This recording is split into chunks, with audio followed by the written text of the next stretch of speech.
नमस्कार, बहुत स्वागत है आप सभी लोगों का हमारे समृद्धि आईएएस के यूट्यूब चैनल पर। और कैसे हैं, स्टडी कैसी चल रही है, कमेंट करके बताइएगा। देखिए, आप लोग की कुछ डिमांड आई हुई है और उसको हम निश्चित तौर पे कराएंगे। वो महत्वपूर्ण डिमांड है भी। तो परीक्षा के पहले पहले 20 मार्च के पहले पहले जो भी जेन्युइन डिमांड है सारी पूरी की जाएंगी। बस आप लोग करते रहिए, ठीक है। और करंट के जो जैसे थर्ड पेपर में जो साइंस टेक हो गया या इकोनॉमी से संबंधित चीज़ें हो गई, उसको भी हमारा प्रयास है कि हम कराएंगे।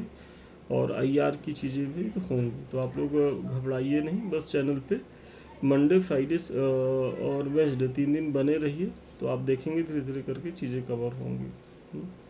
न्यूनतम समर्थन मूल्य क्या है? भारतीय कृषि के संबंध में एमएसपी व्यवस्था के लाभों और सीमाओं का परीक्षण करना। बहुत ही शानदार प्रश्न है, 8 अंकों में है। और 8 अंक का प्रश्न आपको पता ही होगा कि इसे 125 शब्दों में लिखना होता है। संस्थान जो प्रोग्राम ला रहा है अपना, तो मंडे मतलब सोमवार, बुधवार, शुक्रवार, सप्ताह में 3 दिन। और टाइमिंग क्या है? तो टाइमिंग में थोड़ा सा परिवर्तन हुआ है, शाम को 6 बजे। तो इतने बजे तो ज़रूर चैनल पे बने रहिए। और संडे को भी कुछ प्रयास करेंगे, कुछ आपकी परीक्षा से संबंधित चीज़ें लाएं, चाहे मेंस को लेकर के या पीटी को लेकर के या एसए को, कुछ भी ला सकते हैं। तो संडे हमारे ऊपर छोड़िए, हम अपने रुचि की चीज़ें लाएंगे। मतलब हम अपनी रुचि की चीज़ों से तात्पर्य ये है कि आपके लिए फ्रूटफुल तो रहेगा वो। ऐसा नहीं है कि हम बस मन की बात करेंगे आपसे आकर के। और कभी कभी मन की बात भी होनी चाहिए। क्या कहते हैं आप लोग, कमेंट करके बताइएगा। और यदि सभी लोग की इच्छा होगी तो एक आध दिन ऐसा सेशन रखा जाएगा कि हम लोग जूम मीटिंग से जुड़े और कुछ आप उधर से कहें। देखिए, मन की बात हम अकेले अपना नहीं सुनाएंगे, आप भी अपनी बात कहेंगे, हम सुनेंगे, आप हमारी बात सुनेंगे। तो कमेंट करिएगा। संस्थान 2 बैच चला रहा है। तो सबसे पहला हमारा बैच है जो अब की बार मेंस पार है, जो 2025 पीसीएस के लिए पूरी तरीके से टारगेटेड है। और अभी तक यदि आप लोग को लग रहा है कि चीज़ें नहीं तैयार हैं या हाँ कुछ समझ में नहीं आ रहा, तो कुछ नहीं, आँख मूंद करके आप हमारे संस्थान पे भरोसा करें। और केवल अगर आप हमारे दिए गए पीडीएफ को भी पढ़ करके कायदे से चले जाते हैं, तो मुख्य परीक्षा अगर आपका प्रश्न नहीं छूट रहा है, मतलब स्पीड आपकी अच्छी है, 20 प्रश्न आप 3 घंटे में कर रहे हैं और प्रत्येक पेपर को फुलफिल कर ले रहे हैं, तो निश्चित तौर पे पास होंगे। साथ ही साथ समृद्धि आईएएस का जो सेकंड बैच है वो शून्य से शिखर बैच है। ये वर्ष भर चलता रहता है। तो ये पेपर 2 से अभी रिसेंटली स्टार्ट हुआ है, तो अभी तक आप लोगों ने ज्वाइन नहीं की तो ज्वाइन करें। और 2026 के बच्चे तो ज़रूर करें, जो 2026 पीसीएस के लिए सीरियस है। क्योंकि अभी आप इतना लंबा चला गया दिसंबर में पीटी, तो पूरा वर्ष भर तो पीटी पढ़ेंगे नहीं और उसकी पढ़ने की उपयोगिता भी नहीं है। कायदे से मुख्य परीक्षा पढ़िए, पीटी स्वतः तैयार हो जाएगा। और उसके बाद अभी यदि आप जुड़ते हैं तो विश्वास मानिए कि आपका 2.5 महीना 3 महीना पहले ही आपके पूरा सिलेबस मेंस का कंप्लीट हो जाएगा। तो आपके पास पीटी के लिए पर्याप्त समय रहेगा। और तैयारी की दिशा भी यही होती है कि सबसे पहले आप मेंस तैयार करिए। जब आपका मेंस तैयार हो जाए तब कायदे से आपको प्रीलिम्स का फॉर्म भरना चाहिए। लेकिन लड़के गलती क्या करते हैं, उनको लगता है कि पीटी पास कर लेते हैं और जो बीच वाला जो समय होगा 2 2.5 3 महीना, उसमें हम मेंस कर लेंगे, तो कायदे से वो पूरी तरीके से बिखरते हैं और परीक्षा उनका हाँ पास नहीं वो होते, वो निगेटिव रहता है। और फिर यही गलती वो 2 3 4 साल कर लेते हैं। तो इस गलती से बचे। एक बार आप पीटी पास करें, एक बार फाइनल सिलेक्शन लेके निकलें। नहीं तो यहाँ पीटी चैंपियन तो आपके आसपास बहुत ही होंगे भैया लोग। न्यूनतम समर्थन मूल्य क्या है? भारतीय कृषि के संबंध में एमएसपी व्यवस्था के लाभों और सीमाओं का परीक्षण करना है। तो चलिए थोड़ा सा न्यूनतम समर्थन मूल्य के बारे में बताइए, क्योंकि यही आपका की पॉइंट है। तो न्यूनतम समर्थन मूल्य भारत सरकार द्वारा फसलों की बुआई से पहले घोषित वह मूल्य है जिस पर सरकार किसानों से सीधे फसल खरीदती है। मतलब यह वह मूल्य होता है कि जब एग्रीकल्चर स्टार्ट होती, मतलब कृषि जो है, कृषक बुआई करने की तैयारी में रहता है, उसी समय सरकार जो है जो बोई जाने वाली फसल होती है उसका न्यूनतम समर्थन मूल्य मतलब मिनिमम सपोर्ट प्राइस जो है वो घोषित करता है, ताकि किसान आश्वस्त हो जाए कि अगर हमारा पैदावार ज़्यादा रहेगा या जो भी चीज़ें रहेंगी, तो हमको कम से कम अपनी उपज का इतना पैसा तो मिलना ही मिलना है। अगर मार्केट में और बेहतर स्थिति रहेगी तो वो उनके पास छूट होती है कि वो मार्केट में जाके अपनी प्रोडक्शन को सेल कर दें, नहीं तो सरकार तो उस मूल्य पर आपके प्रोडक्ट को खरीदेगी ही खरीदेगी। एमएसपी किसानों को कृषि उत्पादों की कीमत में अचानक होने वाले उतार चढ़ाव को बचाने के लिए क्या करता है, एक सुरक्षा कवच सॉरी कृषि लागत और मूल्य आयोग प्रत्येक बुवाई मौसम से पूर्व 23 फसलों के लिए एमएसपी की अनुशंसा करता है। तो सबसे महत्वपूर्ण है पीटी में सॉरी और तबीयत नहीं ठीक है, तो पीटी में आपसे खूब पूछा गया है कि जो न्यूनतम समर्थन मूल्य की अनुशंसा कौन करता है, तो ये करता है कृषि लागत और मूल्य आयोग। और वर्तमान में इसके दायरे में कितनी फसलें हैं, तो 23 फसलें हैं। ठीक है, इसका भी आप ध्यान रखेंगे।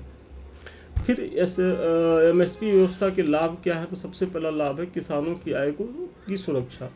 तो एमएसपी किसानों का न्यूनतम लाभ सुनिश्चित करता है, जिससे खेती में जोखिम की अनिश्चितता जो है वो क्या होती है, कम होती है। वही है कि आपके जो उपज का एक न्यूनतम मूल्य तो आपको मिलेगा ही, और वो न्यूनतम मूल्य का चुनाव ऐसा नहीं किया जाता है कि आपकी कॉस्ट आई है 100 रुपया और आपको दिया जाए 80 रुपया। नहीं, सरकार का ये होता है कि कम से कम उपज का 1.5 गुना तो दिया जाए। तो 1.5 गुना तो हो नहीं पाता, लेकिन फिर भी मतलब जितना आपका कॉस्ट है उससे आपको लाभ की ही स्थिति में रखा जाता है। जैसे 100 रुपया प्रति किलो यदि कोई प्रोडक्शन है तो वो उसकी एमएसपी जो है बहुत संभावना कि 140-150 रुपये किलो है। फिर फसल विविधता का एवं उत्पादन को बढ़ावा, यह किसानों को सुनिश्चित लाभ वाली फसलों को उगाने के लिए प्रोत्साहित करता है, जिससे खेती में जोखिम और अनिश्चितता जो है वो क्या होती है, तो वो कम होती है। मतलब फसल विविधता उत्पादन को बढ़ावा देने में कि यह जो किसानों को सुनिश्चित लाभ वाली फसलों को उगाने के लिए प्रोत्साहित करता है। मतलब कि जो एमएसपी के दायरे में आएगा तो उसको जो किसान है वो उगाएगा ही उगाएगा, क्योंकि वहाँ उसको जोखिम सबसे कम होती है।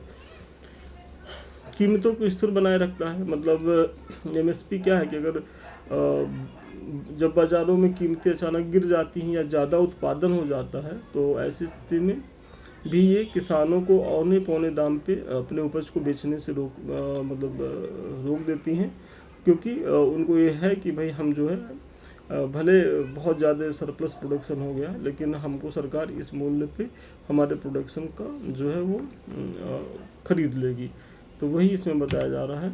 फिर सार्वजनिक वितरण प्रणाली के लिए आपूर्ति, तो एमएसपी पर अनाज की सरकारी खरीद, पीडीएस और राष्ट्रीय खाद्य सुरक्षा जैसे कानून खाद्य सुरक्षा योजनाओं के लिए बफर स्टॉक बनाए रखने में मदद करते हैं। तो आप लोग देख ही रहे होंगे कि सरकार जो है जो उसकी मतलब लोगों तक जो खाद्यान्न की पहुंच के तहत जो खाद्य सुरक्षा का जो प्रोग्राम है, तो वो कैसे पूरा हो जा रहा है कि मतलब इतनी बड़ी आबादी भारत की करीब कोविड समय में तो 80% आबादी को सस्ते अनाज उपलब्ध कराए जा रहे थे, या निःशुल्क अनाज उपलब्ध कराए गए, सस्ते नहीं सारी निःशुल्क अनाज उपलब्ध कराए गए हैं। तो वो कैसे संभव हो सका, तो यही हुआ कि मतलब इसमें जो है एमएसपी की बड़ी भूमिका रही है, क्योंकि सरकार गेहूं चावल इन सब फसलों पे एमएसपी देती है, तो ऐसे में किसान इसकी खूब उत्पादन करते हैं। और ये जो पीडीएस गोदाम है, मतलब जो सार्वजनिक वितरण प्रणाली के तहत जो गोदाम होते हैं, वहाँ ये खूब मात्रा में सरकार द्वारा खरीद करके इनको भंडार किया जाता है, ताकि आपात स्थिति में इनका प्रयोग किया जा सके। और कोविड इसका एक ज्वलंत उदाहरण है। ग्रामीण अर्थव्यवस्था को मजबूती, तो आप जान ही रहे होंगे कि भाई ग्रामीण अर्थव्यवस्था कृषि पर निर्भर है, और जब कृषकों की आय में वृद्धि होगी तो वो उनकी क्या होगी, तो उनकी पर कैपिटा इनकम बढ़ जाएगी, वो उनकी क्रय शक्ति क्षमता बढ़ जाएगी, तो वो और अन्य सेक्टर के जो क्षेत्र हैं उनको भी वो गतिशीलता में ला देंगे, क्योंकि सबसे बड़ी आबादी हमारी गांव में रहती है। गांव की स्थिति सुदृढ़ होती है तो द्वितीयक और तृतीयक सेक्टर का विकास स्वतः ही जो है वो तेजी से होने लगेगा। तो ये सब क्या है, तो ये सब एमएसपी के लाभ हैं। तो आपके प्रश्न का एक पार्ट हो गया, लेकिन इसमें क्या है, दूसरा है कि इसकी सीमाओं को भी बताना है। तो सबसे पहले सीमा क्या है कि इसका लाभ जो है वो सीमित क्षेत्र, मतलब भाई एमएसपी का लाभ है सीमित क्षेत्र के किसानों को क्यों मिला, और उसमें भी आप देखेंगे तो वो क्षेत्र के किसान कौन है जहाँ हरित क्रांति का सर्वाधिक प्रभाव रहा, जैसे हरियाणा, पंजाब हो गया, पश्चिमी उत्तर प्रदेश हो गया। लेकिन अब पश्चिमी उत्तर प्रदेश जहाँ एमएसपी के तहत लाभान्वित हुआ, एमएसपी का सबसे ज़्यादा लाभ उठाया, वहीं पूर्वांचल के किसान इस लाभ से वंचित रहे। आज आप बताइए कि आपके गांव में कौन सा ऐसा व्यक्ति है जो मिनिमम सपोर्ट प्राइस के आधार पर अपने प्रोडक्शन का जो है वो बेचता है जाकर के सरकारी मंडियों में। तो ऐसा तो हो नहीं पाता। जनरली क्या होता है कि वहाँ बिचौलिए लोग हावी होते हैं। जैसे ही आपका फसल कटी, वो घर घर मतलब साइकिल के कैरियर पे बोरा लेके घूमते रहते हैं और आपकी उपज का वहीं से खरीद ले जाते हैं। कारण ये होता है कि भाई सबसे पहली बात तो सीमांत किसान होते हैं, उनके पास छोटे भूमि जोत होते हैं, तो उनके पास बहुत ज़्यादा उत्पादन नहीं होता। तो अगर वो 10 कुंटल उत्पादित भी कर ले तो उनको लगता है कि यदि हम शहर में ट्रैक्टर टाली या कुछ रिजर्व करके जाएंगे तो उतनी तो हमारी कास्ट की लागत आ जाएगी। तो उससे बेहतर है कि, और फिर हमारा पूरा दिन भी खराब होगा, अतिरिक्त परिश्रम करना पड़ेगा। तो ऐसे में थोड़ा सा कम भी पैसा मिल रहा है तो इन्हीं को बेच देते हैं। लेकिन जिसके पास बहुत ज़्यादा प्रोडक्शन है, 200 कुंटल 300 कुंटल, तो वो साधन संपन्न भी होते हैं, उनके पास कई ट्रैक्टर्स होते हैं, तो उसी में लाद करके वो सरकारी मंडियों में जाते हैं और एमएसपी पे जो है अपने प्रोडक्शन को बेचते हैं, अपने उत्पाद को बेचते हैं। तो वही यहाँ कहा जा रहा है कि एमएसपी का लाभ जो है मतलब कुछ क्षेत्र विशेष के मजबूत किसानों को मिला है। फिर फसल विविधीकरण में कमी आई है। तो एमएसपी में आपको मैंने पीछे बताया कि 23 फसलों को कवर किया जाता है, लेकिन एमएसपी में अगर सर्वाधिक लाभान्वित होने वाली फसल रही है तो गेहूं और चावल रही है। तो ऐसे में गेहूं और चावल का खूब प्रोडक्शन हुआ और अन्य फसलों के प्रति किसान उदासीन रहे, जैसे मोटे अनाज, दालें, तिलहन। और यही कारण है कि मोटा अनाज हुआ, दाल, तिलहन, ये सब हुआ तो हमारी खाद्य बास्केट को बिगाड़ दिया। मतलब आप खाने में रोटी चावल खा करके तो नहीं रह सकते ना, आपको तो दाल भी चाहिए, सब्जी भी चाहिए, तिलहन से संबंधित मतलब तेल भी चाहिए, तभी तो आप एक पौष्टिक डाइट खा रहे हैं। तो ऐसी स्थिति में क्या है कि एमएसपी ने केवल गेहूं और चावल को लाभ पहुंचाया है और अन्य फसलों के प्रति किसानों को उदासीन कर दिया है। फिर पर्यावरण पर प्रभाव। अब पर्यावरण पर प्रभाव कैसे पड़ेगा कि अगर आप एक खेत में और केवल धान गेहूं ही उत्पादन करते जा रहे हैं, तो ऐसे में जो फसल की विविधता है वो तो नष्ट हो रही है और खाद्य की गुणवत्ता भी प्रभावित हो रही है। उदाहरण आप देख लीजिए कि पंजाब, हरियाणा, पश्चिमी उत्तर प्रदेश, जहाँ प्रथम हरित क्रांति का सर्वाधिक लाभ रहा और जहाँ के किसानों ने गेहूं और चावल से खूब लाभ कमाया, अब वहाँ की ही सरकार क्या कर रही है कि आप अपने क्षेत्र में चावल का प्रोडक्शन मत करिए, क्योंकि चावल जो है बहुत ज़्यादा पानी मांगता है और यहाँ पानी वाटर लेवल बहुत नीचे जा चुका है। तो ये समस्या हुई और फिर मृदा भी की जो गुणवत्ता है इन क्षेत्रों में वो प्रभावित हुई है। तो आप इसका उदाहरण दे सकते हैं, बाजार में असंतुलन, कई बार एमएसपी वैश्विक कीमतों से अधिक हो जाती है जिससे निर्यात प्रतिस्पर्धा घट जाती है।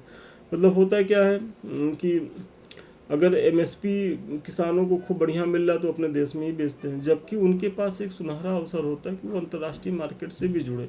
लेकिन एमएसपी ही इतना आकर्षक हो जाता है कि वो निर्यात की तरफ सोचते ही नहीं। उनको लगता है कि बस, और ठीक है तत्काल में तो लाभ ले लेते हैं, लेकिन दीर्घकाल के स्तर पर जब आपके पास एक अच्छा अवसर होता है कि आप अंतर्राष्ट्रीय मार्केट से अपने प्रोडक्ट्स को जोड़ सकें, तब आप उसमें पीछे रह जाते हैं, जिसका खामियाजा आपको 1-2 साल, 3 साल, 4 साल के बाद जो है भारी मात्रा में चुकाना पड़ता है। तो ये भी आप बताएं। तो इस प्रकार उपयुक्त विवरण से स्पष्ट है कि एमएसपी खाद्य सुरक्षा सुनिश्चित करने में अहम भूमिका निभाता है, किंतु इसकी कई सीमाएं भी है। तो इसके निराकरण की दिशा में कार्य होने चाहिए ताकि इसे अधिक समावेशी बनाया जा सके। तो एमएसपी का लाभ तो है और स्टार्टिंग में तो बहुत ज़्यादा लाभ मिला है, लेकिन वर्तमान समय में आप देख रहे हैं कि एमएसपी में कुछ समस्याएं भी निकल के आ रही हैं और इसीलिए सरकार जो है 3 कृषि कानूनों के माध्यम से इसमें कुछ संशोधन करना चाह रही थी। लेकिन वो चीज़ें, चाहे किसानों का सरकार के प्रति अविश्वास हो या विपक्ष की थोड़ा सा नकारात्मक भूमिका हो और सरकार में भी थोड़ा सा स्पष्टता की कमी के कारण, ये सम्मिलित कारण थे, मतलब कोई एक पक्ष दोषी नहीं था उसका, तो कमियां सबके स्तर से रही। तो एक अच्छे कानून को जो है वो सफलीभूत नहीं किया जा सका और अभी भी जो एमएसपी पे निर्भरता बनी हुई है। ठीक है, एमएसपी अच्छी चीज़ है, जो हमारे अन्नदाता होते हैं उन्हें सुरक्षित करने की ज़रूरत भी है, क्योंकि वो बहुत दयनीय स्थिति में अपने फसल का उत्पादन करते हैं, हमारा पेट पालते हैं। लेकिन उनको जो है संरक्षण के साथ साथ मतलब ये ध्यान देना होगा कि किस में उनका हित सर्वाधिक है। तो उनके हितों के अनुकूल नीतियाँ भी बनाने की ज़रूरत है, जहाँ सरकार थोड़ा सा पीछे हट रही है। तो ये सारी चीज़ें होनी चाहिए। तो इसी तरीके से एक बहुत बैलेंस निष्कर्ष दे करके आप जो है अपने उत्तर को समाप्त करें। इसके बारे में मैंने चर्चा कर दी। अभी तक आप लोगों ने ज्वाइन नहीं किया तो इसे ज्वाइन करें और इसका लाभ उठाएं। यहाँ क्या है कि डेली आपको प्रश्न दिए जाते हैं, आप इस तरीके से लिख करके दिखाते हैं, इसका मूल्यांकन होता है। आपका 1 नंबर आधा नंबर भी कटा है, क्यों कटा हो, कैसे आप और ज़्यादा इसे इम्प्रूव कर सकते हैं, पूरा कमेंट किया जाता है। और जब आपकी कॉपी का मूल्यांकन हो जाता है तो इसी तरीके से मॉडल आंसर भी दिए जाते हैं। मतलब सेम डे 24 घंटे के अंदर आपको टेस्ट पेपर मिलेगा, आप लिख करके दिखाएंगे, आपकी कॉपी का मूल्यांकन होगा और वहाँ तो फीडबैक दिया ही जाता है, साथ ही साथ आपको जो है मॉडल आंसर भी दिया जाता है। और ये मॉडल आंसर आपके प्रश्न पत्र के प्रत्येक टॉपिक से होता है। मतलब मुख्य परीक्षा के पहले पहले आपका पूरा पेपर इसी तरीके से कवर करा दिया जाता है। और जब आप परीक्षा में जाते हैं तो जो आप टेस्ट दिए रहते हैं तो उसमें बहुत सारे क्वेश्चन, मतलब हम तो दावा ये करते हैं कि 65 से 70% तक चीज़ें मिलेंगी, लेकिन किसी किसी पेपर में ये पहुंच जाता है कहाँ तक, 80 से 85% चीज़ें डायरेक्ट मिलती हैं आपके इसी टेस्ट सीरीज प्रोग्राम से। और ये हम नहीं कह रहे हैं, जो टेस्ट में अपीयर हुए थे बच्चे कह रहे हैं, उनका रिजल्ट कह रहा है। आप हर जगह उनका फीडबैक देख सकते हैं। संस्थान के कुछ लिंक्स हैं, महत्वपूर्ण लिंक्स हैं। सबसे पहले हमारा टेलीग्राम है, समृद्धि IAS ऑफिशियल @ करके है। तो अभी तक आप लोगों ने ज्वाइन नहीं किया तो ज़रूर ज्वाइन करें, क्योंकि यहाँ क्या है, कोई भी सूचना आपकी भी कुछ क्वेरी होती है तो सबसे पहले यही दी जाती है, आपकी क्वेरी को सॉल्व की जाती है। और साथ ही साथ 2 हमारे चैनल है, एक तो हमारा समृद्धि IAS यूट्यूब, जिससे अभी हम आप रूबरू हैं, दूसरा संदीप मिश्रा ऑफिशियल। तो ये सारे चैनल आपकी तैयारी के लिए बेहद ही फ्रूटफुल हैं। अभी तक आप लोगों ने ज्वाइन नहीं किया तो ज्वाइन करें। और अधिक जानकारी के लिए या हमसे बात करने के लिए, हमारे किसी बैच से जुड़ने के लिए 7303307507 पे आप संपर्क कर सकते हैं। तो ठीक है, आज के लिए इतना ही।